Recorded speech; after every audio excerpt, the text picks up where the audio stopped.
You're listening to Talking to Teens, where we speak with leading experts from a variety of disciplines about the art and science of parenting teenagers. I'm your host, Andy Earl. We're here today with Chelsey Goodan talking about the power of teenage girls. So much of the conversation around teenage girls centers around disempowerment, how girls are anxious and depressed and have body issues. But Chelsey has found that if we can ask the right questions and not be too hasty to jump in with the wrong answers, we can have empowering and insightful conversations with teenage girls that can change their lives and maybe even our own. Chelsey has worked as an academic tutor and mentor to teenage girls for 17 years. She is the mentorship director of the nonprofit Democracy and the founder of the activist Cartel. She speaks, conducts workshops, coaches parents, and she's the author of the new book, Underestimated: The Wisdom and Power of Teenage Girls. Chelsey, welcome to the Talking to Teens podcast. Thank you. I couldn't be more excited to be here. Yes, I am pretty pumped. I've been reading through your book, Underestimated: The Wisdom and Power of Teenage Girls, and this is awesome. You have really great stuff in here. Thank you. Talk to me about this. How did this come about? What inspired you to write this book? And where did all these ideas come from? I was working as an academic tutor for about 16 years, and then I still started also volunteering my time to mentor girls from underserved communities a while back. And I realized that the things they were saying to me, the stories they were sharing with me, when I started telling other people, they'd be like, wait, what? She said that? And so often people would think teenage girls are emotional and dramatic and dumb. And I was like, wait, no, they're saying these incredibly wise, smart things to me all the time. And I started sharing that more and realized that was the most meaningful time of my life, and sharing that time with these girls, and that their stories is what I needed to share with the world. And I often say I'm just trying to be their portal, their microphone to what they want to say. We don't really give teenagers a lot of credit. You have quotes from a lot of girls. These are some good points. I had to finally start quoting them because people needed evidence of their smart thoughts on things. So you talk in the beginning of the book about emotions and how important it is to give each other space to feel. And so often we don't know how to respond when someone's feeling really emotional, or our response is to try to just make it stop as soon as possible, push the emotions away. Why do we do that? Oftentimes parents or any adults, we often try to fix right away, or we try to slap positivity on it and make them feel better if they're going through a hard emotion. And hard emotions are really normal and human. And we try to slap that positivity on it because of our own discomfort. We can't sit with the fact that the kid is in pain for a second. And so instead, just holding space and just validating that what they're feeling is totally normal and okay. And oftentimes when a girl vents to me about something she's struggling with, I'm just like, that sucks. Yeah, that is hard. And then she doesn't feel crazy for thinking she's having some overly emotional reaction, when honestly, she's having a very normal reaction to something that's hard that she's struggling with. And then it helps her process it and release it, instead of what adults often do is we stuff and repress, and all that stuff comes out at some point, whether it's a midlife crisis or who knows when, but it'll come out. And it seems like we're training our kids to do the same thing. They see us stuffing and repressing, and they get the message that they're not allowed to really express their feelings or to feel them deeply. Exactly. Yeah, we continue the cycle. We often follow the same pattern of the way our parents did it. We hand that down to the next generation and the next. And I'll say Gen Z, though, they are great about knowing more about mental health, knowing more about psychology, and they're speaking up and sharing this in a much bigger way than I've ever seen with a generation, for sure. And I love it. I'm here for it. You talk about holding space. What is that, and how do we do that? So a girl or a teenager will express oftentimes what people say is big feelings, right? And what I often do is I ask, do you want to vent right now, or do you want actually my thoughts or advice on this? And I try to frame the conversation early on so that I don't get mixed up and do the wrong thing. And oftentimes girls are like, I just need someone to listen. And that's really a huge need they have overall, is someone to listen with a non-judgmental tone, with just pure-hearted curiosity. And the holding space moment is they say everything going on in their life, vent the feelings, and then you sit with them in it and you repeat back the exact words they use. If they said, I was just so frustrated or I was disappointed, you go, yeah, that sounds frustrating. That is disappointing. Yeah, that must have been hard. Just that simple reflection gives relief. And what I see in front of my eyes is this weight lifted off a girl's shoulder. And oftentimes she says, oh, I feel so much better. Just thank you so much for listening. No one understood me. Right. And teenage girls often feel so misunderstood. And it's so much easier than we're making it. We just need to listen and validate. You make it sound pretty easy, but in the moment, it's not easy because we want to do something. You feel like you Right. just want to help. So the best help I've been able to give is after holding that space, I say, what do you think the solution is? What do you think the next step is? How would you like to handle it? And then I empower her to make the right choice. And oftentimes when we try to slap onto her what we think is best and what she should be doing, walls go up, right? Because they feel misunderstood. They don't feel heard. They're kind of like, well, whatever, I'll just deal with it. You don't get it anyway. And by instead asking her for solutions, she often comes up with way better ideas than I came up with. I usually have an idea in my head for her. And then she says something and I'm like, oh, whoa, better idea, better idea. Let's go with that. And that ties into a theme of the book. And you talk about this when you talk about when you started dating as a teenager and how you shared with your father that you started dating and instead of telling you all the things that were wrong or expressing how worried he was or something, he really affirmed you or demonstrated that he trusted you to make a good decision, which I think is so Yeah, powerful. it was so powerful at the time because I was in high school and he was a college guy. So there was reasons for my dad to be like, no, the normal cliches of things, right? And my dad, I told him about it early on, and my dad responded, oh, Chelsey, you would only date an amazing guy who would treat you so well. So I imagine this guy is really great. I can't wait to meet him. He must be a really good guy. So of course I was like, my dad trusts me to make this decision. I hope I've made a good one. Is he good enough for me? My dad empowered me to trust my own brain. Quite a Jedi mind trick, but I don't think he even was trying to manipulate anything. I think my dad really had given me a lot of trust over many years, and I really valued that. And by building that trust, we had formed a relationship where I felt like I could communicate with him honestly, not worried that he was going to try to judge me or control me or dismiss my thoughts in it. And because if you say, I don't know about that, we need to talk about that. I didn't say you could date yet. And well, I need to make sure it's a good person. Then all of a sudden now you create this dynamic where we're on different sides or we're against each other. And what he did so effectively was put himself on your side. And if he had done the other thing that you just said, I naturally would have walls gone up. I probably would have hidden the relationship to a large extent. There would be shame because anytime you judge people, you feel shame. And then that would have informed a lot of romantic decisions. And I'll say I've always chosen really good men in general. And I think it stems from this idea that my dad empowered me to make good choices and also modeled a man that valued and respected my thoughts. What if you don't trust the decisions that your daughter is making, or you think she's not dating the right person? Then how do you handle that kind of situation? Sometimes we also just need to let a kid make a mistake and learn from it. I've tried to buffer the girls' mistakes for years, and it just wouldn't work because they wouldn't learn the lesson. What I found is pain is truly still a very important teacher for all of us. And when a girl's actually in pain from her not so great choice, she learns it. She learns the lesson and she owns it in a way that she hopefully makes a new decision. Whereas if we buffer the consequences or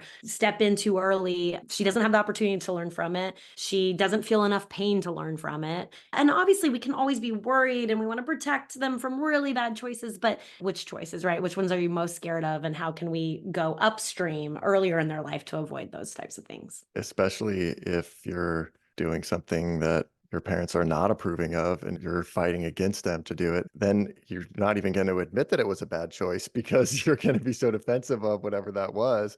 Whereas if they don't create that power struggle, then it allows you as a teenager to reflect and admit that, okay, that didn't go as well as I hoped it would. I have been What can I in the do? magical space of a teenage girl admitting she was wrong, which has a lot to do with them feeling safe enough. I'm not gonna be like, see, I told you, or they just know. I'm like, yeah, it's tough. I've been there too. I've made that same mistake. I always tell them they don't feel alone in the mistake. And there's something to that psychological safety, emotional safety that helps them grow and helps them learn. If we aren't providing them space to make a mistake, then they're not building resilience. Because obviously, as an adult, we're going to face tons of hardships like that we need tools for. You have lots of tactics, and seeing how you interact with girls through the book really helps the reader, I think, to get lots of ideas on stuff you can do. And one thing that you mentioned is inviting them to judge you. I try to create an environment that's radically honest. There's an entire chapter called Radical Honesty. And I create a playful environment that doesn't take ourselves too seriously. And I can laugh at myself. I can own my mistakes. I'll be like, was that lame that I did that? That's where I'm inviting their judgment. And it feels refreshing for them to have an adult be real with them. And that makes them feel safe enough to be honest with me the same way. You write about sex in this book. It comes up throughout the book, but you have a whole chapter diving into it. And your thinking even evolved through some of these relationships with girls, exploring their sexuality and trying to walk that line of being beautiful and what that means to them. Is it okay to be sexy or to want to be sexy? And that's so challenging for parents to talk about. Where have No. you ended up on that? We are definitely in a stage of feminism. Women can be all things. We used to be like, I would hide any sexiness to show that I could be smart and funny and kind and all these other things. And now we're in a new era where women can be all things. You can be sexy, you can be smart, and maybe society's frame on a pretty sexy woman can expand and she can step into an identity exploration that we haven't been giving girls because there's so much judgment, so much shame, right? Girls tell me all the time that when she tries to flirt at school with a boy, immediately, oh, she's slutty. And all she's trying to do is flirt and just explore that side of her romantic interest. Whereas boys are very much permissioned through the media and so on to pursue pleasure, and it's a positive thing. And if girls want that in any way, then they're shamed. And so, where is this space that we can start stepping into that they feel more empowered and not squashed? Girls want to talk about it. They are so tired of the dancing around it and dress codes. Oh my gosh, the amount of girls that all the time talk to me about dress codes. Because when a girl has a bra strap showing at school and she has a big sweater in the heat of the day, what they're telling the girl is that she's in charge for managing a boy's what he's looking at. It's her on her shoulders and responsibility, and that her body is a threat to the world in some type of way. And girls are so tired of being blamed and not having any space for them to even understand this in a healthy way. And so I'm very much trying to ignite new types of conversations where we allow girls shame-free space to talk about things like pleasure, which is quite a radical statement in this space, which is interesting, right? It's just pleasure. We would hope that girls would be happy and healthy in this space, but we are much more normalized in a shame judgment space for them. Wow. Talk about the difficulty of developing confidence in a world where if you're not attractive, then it's not a good thing. And if you're too attractive, then that's not a good thing. Great What point. what can I be in this Exactly. world? They all feel that they can't win. There's no way to win this. That's a losing battle. Yeah, you just made a perfect point. And people can't even talk about it. I love that you're bringing it up. I love that we're talking about it. We are doing something that's benefiting people to expand these conversations. Tying into confidence also is an idea of self-compassion and being kind to ourselves. You talk about exploring flaws with teenage girls and sharing some of your own mistakes. How do you think that we can approach this as parents, like when our daughters are maybe beating themselves up or we feel like they're not being kind to themselves or showing them self-compassion? What's our role there, or how should we handle that? perfection, people pleasing, self doubt. That's the combo that really gets girls. I think we've put way too much pressure on girls to be perfect and likable. And that is what is stressing them out and giving them the most anxiety. And it looks very innocent in that parents want a girl to get good grades. And girls know they have the pressure on them to get good grades. And what's happened is they've now equated it to their self worth and their identity. I have times where a girl is sobbing about getting a B on something. And I often say, what if you just get a C? What if you get a C? You don't have nothing to prove to me. I know you're already smart and amazing. So why not? And they think it is the most radical thing I've ever said in my life. And they get emotional about it because they've tied it to their self worth. And they don't actually end up usually getting a C, by the way. I'm not even trying to say they should be mediocre. It's actually about just having space to be imperfect and that they are still a valuable, awesome human, even if they aren't succeeding at everything perfectly or everyone liking them too. So, people pleasing is a huge thing holding back girls. It's very performative. They're not even aware to the extent that they're doing it. You often hear teenage girls say sorry all the time about everything. Sorry, I have to go to the bathroom. Sorry, oh, I'm sorry. Whereas boys don't do that. And that sorry is really about trying to make sure everyone around them is good and happy, as if that's part of their duty in life to do something like that. Yeah, do you think that's not a good sign if we hear a lot of apologizing? Yeah, I do. And I start simply with them. I talk about it in the book and I say, hey, let's just bring awareness to it. Every time we say sorry, we can say to each other, oh, hey, you just said sorry. Bring awareness around it. And she doesn't feel alone in it because I'm doing it also. And they always call me out on it too, which I love. Sometimes I've had a girl do tallies about it just so she can see a physical number of how many times she's saying it. Same with negative self talk. In a week, I'll have a girl tally how many times she says something inside her head that's just beating herself up, is being mean. And they come back to me a week later, being like, oh my gosh, I had no idea how much I was doing it. And then they don't want it anymore. They're like, wait, what can I do to stop this? And so awareness is always the first step. I say in the book, phrase everything as a question. And then that curiosity, non judgmental curiosity, will have a positive effect in that they'll answer, hopefully, and as you grow more truthful and honest. And oftentimes I say, why are you saying sorry right now? What is the reason? Why? With heartfelt love, I say why. And their answers can be really intense sometimes. And then I try to own it. I'm like, oh my gosh, have I made you feel that way? Like you need to do that and try to own it. And that tends to have a nice positive effect too. You also were just talking about negative self-talk, which I thought was some powerful content in the book about that. And you ask teenage girls about what the voice is saying in their head when they're having negative self-talk and really try to get those specific words.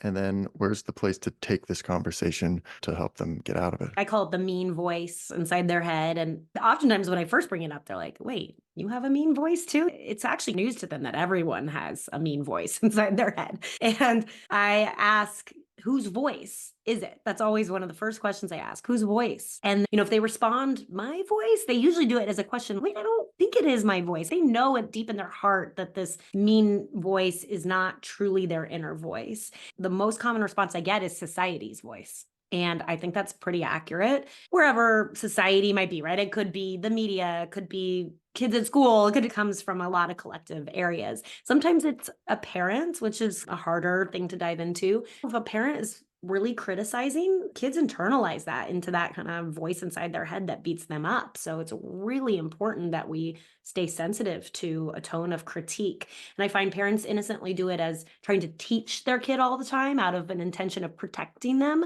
All good intentions, but teenage girls interpret it as a critique and being judged, and they internalize it as criticism. So back to your question, I ask whose voice it is. The minute we can finally start separating it as it not being her true, authentic inner voice, and it's something separate, she can start separating inside her head from it as well. And then we give voice to it, right? She'll tell me what the mean voice is saying and says it out loud. And when you say it out loud, you're kind of like, oh my gosh, this is bad. And then we'll start building up what her new inner voice, true inner voice sounds like. And we try to say that out loud. The more she can hear it out loud, the better. And that's a much more process oriented voice. It's lots of times when people are doing negative self talk type of exercises. And there are many. I'm not the only person talking about this, but lots of times it's say in the mirror that you are awesome. Say in the mirror that you are beautiful. And it tries to be too positive, too fast. I find it needs to start way more basic of just, okay, take this step by step.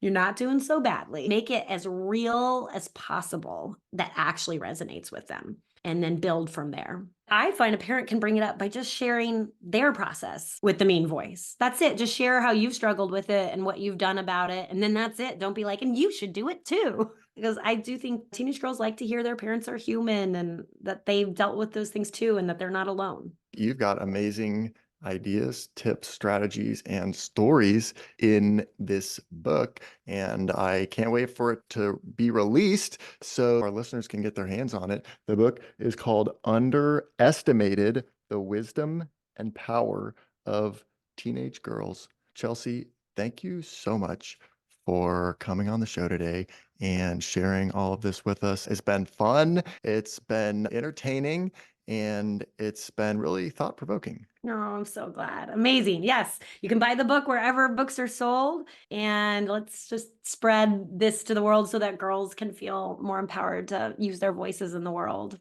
That would be so exciting to me. So, I've been thinking after reading this book that this would be a great thing for people to use as a part of a book club. If you're in a book group with other parents, you get some discussion going, thinking about it. I would really yes, thank recommend you. this for that. Each chapter has a real set, easy topic. So it's like people pleasing, self doubt, shame, power. And it's really digestible, easy, quick read, but sparks conversation. It's totally a book club type of book. Is there a good place people can go to maybe follow updates from you? Instagram's the best, which is at Chelsey Goodan, just at my name. And I have chelseygoodan.com also, but Instagram will be much more frequent updates. I'm going on a book tour. So if you can see that on there and I might be in a city that you're in, I'd love to meet you. And there's a lot of exciting things happening with the book right now. We got a lot of celebrities blurbing it and who knows what's going to happen, but I'm excited. It's been a lot of support. I think this is the moment that we're all like, okay, we're going to support teenage girls. That CDC report came out,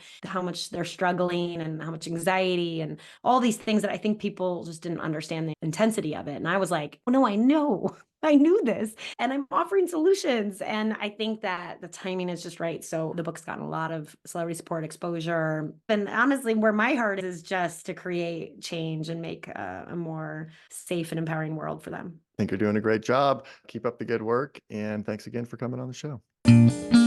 We're here today with Chelsey Goodan talking about how we can have impactful and insightful conversations with the teenage girls in our lives. And we're not done yet. Here's a look at what's coming up in the second half of the show. And instead, I invite the mess. I'm like, it's not fine. Tell me. And they will tell me horrible things that have happened. And then they'll say, it's fine though. And I go, it's not fine. Also, a teenage girl, when she likes how she sees herself through your eyes, she will like you more too. You tend to like people based off of how much you like yourself when you're around them. I swear the sentence, what are your thoughts on that? Could be a go-to for pretty much anything. And when they really believe that you are curious about their thoughts on something, then they feel smart, they feel empowered. What do we do when we see a little girl? Oh my gosh, look how cute you are. What a pretty dress you're wearing. We're constantly telling girls that their value is their looks and what they're wearing from a young age, whereas we do not do that to boys. We're like, what sport are you playing? What book are you reading? She was doing it to make her parents happy, make everyone else around her happy, and she had never been asked, do you like to play volleyball? Want to hear the full interview? Sign up for a subscription today. It's completely affordable and your membership supports the work we do here at Talking to Teens. You can now sign up directly through Apple Podcasts. Thanks for listening, and we'll see you next time.